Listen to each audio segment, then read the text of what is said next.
Monsieur le ministre d'État, bonsoir. Oui, monsieur Lusakone, bonsoir. Que s'est-il passé ce dimanche?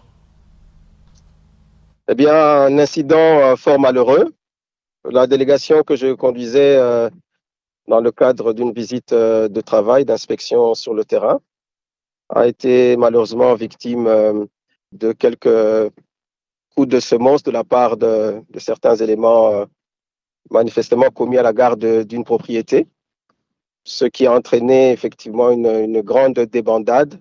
Je peux vous rassurer que je suis en bonne santé. Il y a eu effectivement quelques blessés légers.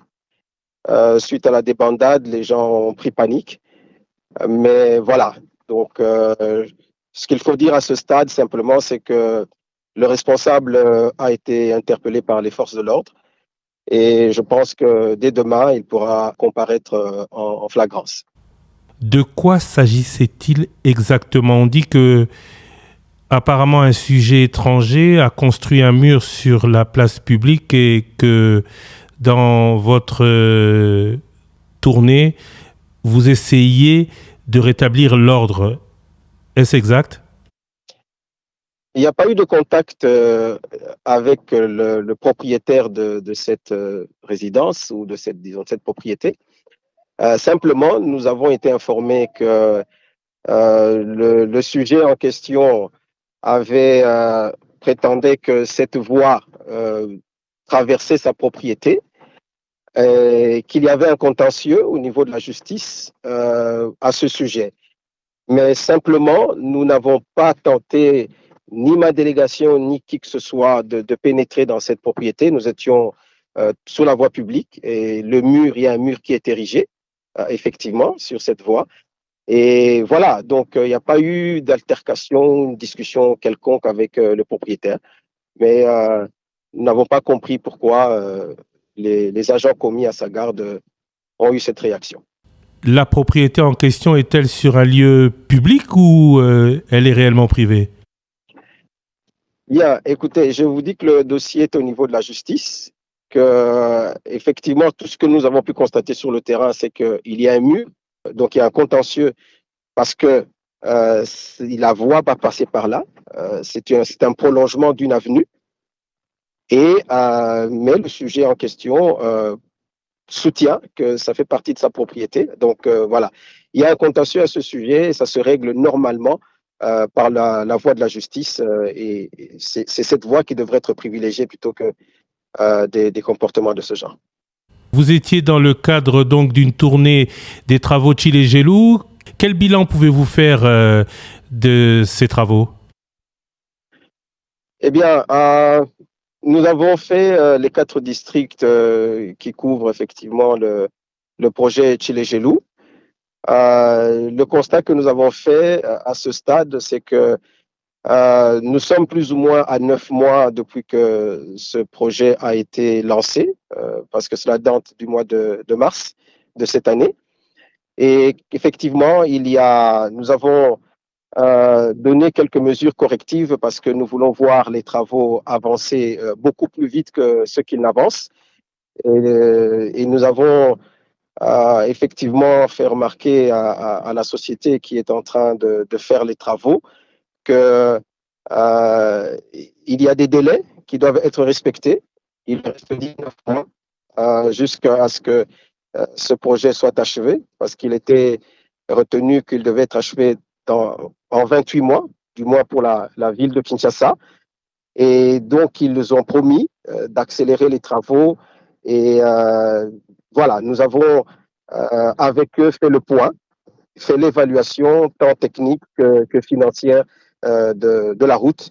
Et nous pensons que dès l'année prochaine, un véritable coup d'accélérateur va être donné et nous allons y veiller parce que c'est un projet qui doit impacter la vie de nos populations ici à Kinshasa. Un autre projet qui devait impacter la circulation dans Kinshasa, c'est notamment les sauts de moutons. On constate que dans ces sauts de moutons, il y a déjà beaucoup de trous. Est-ce qu'il y a une mission de contrôle à la fin des travaux? Ces travaux ont été contrôlés, effectivement, et ils ont été réceptionnés. La situation dont vous parlez a été déjà prise en charge. C'est effectivement sur Lumumba qu'on a eu sur un des sauts de mouton quelques soucis, mais c'est une situation qui est déjà prise en charge. Je crois que au courant de la journée d'aujourd'hui, cette affaire a été réglée. Mais la mission de contrôle a effectivement été déployée. C'est le BTC qui devait faire cette mission. Donc, ce genre de choses ne devrait pas se produire en effet. Et nous avons attiré l'attention de l'entreprise qui a exécuté les travaux que pareille chose ne devrait pas se répéter. Il y a aujourd'hui Tchilé-Gelou, il y avait les 100 jours, il y a aussi aujourd'hui Kinshasa Centrou. À quel horizon peut-on espérer ne plus avoir de trous dans la capitale? Eh bien, ne plus avoir de trous dans la capitale, c'est un processus.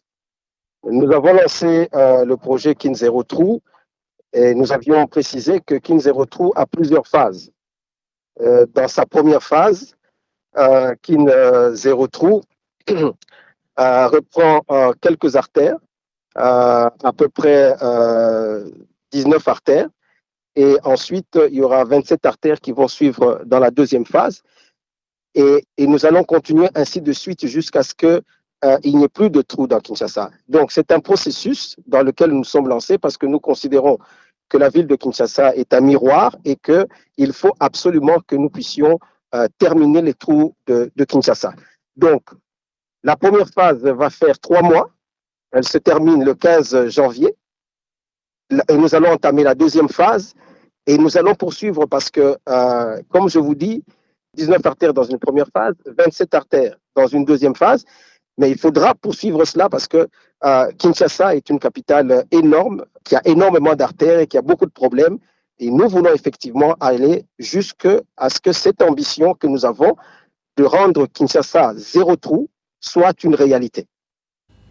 Monsieur le ministre d'État, avant de terminer, juste une confirmation pour ceux qui encore aujourd'hui se posent la question si vous êtes en bonne santé. Après ce qui s'est passé dimanche soir, vous allez bien, vous n'avez pas été blessé à Mboudi? Non, je vais bien. Vous avez entendu ma voix, elle n'est pas tremblante. Donc, je vais bien. Il y a eu plus de peur que de mal. Voilà, nous sommes en bonne santé. Nous pouvons rassurer toute la population. Il n'y a pas de souci à se faire à ce stade. Voilà, je vous remercie. Monsieur Alexis Guissaro, je rappelle que vous êtes le ministre d'État en charge des travaux publics et infrastructures. C'est nous qui vous remercions. Merci, monsieur Lussakweno.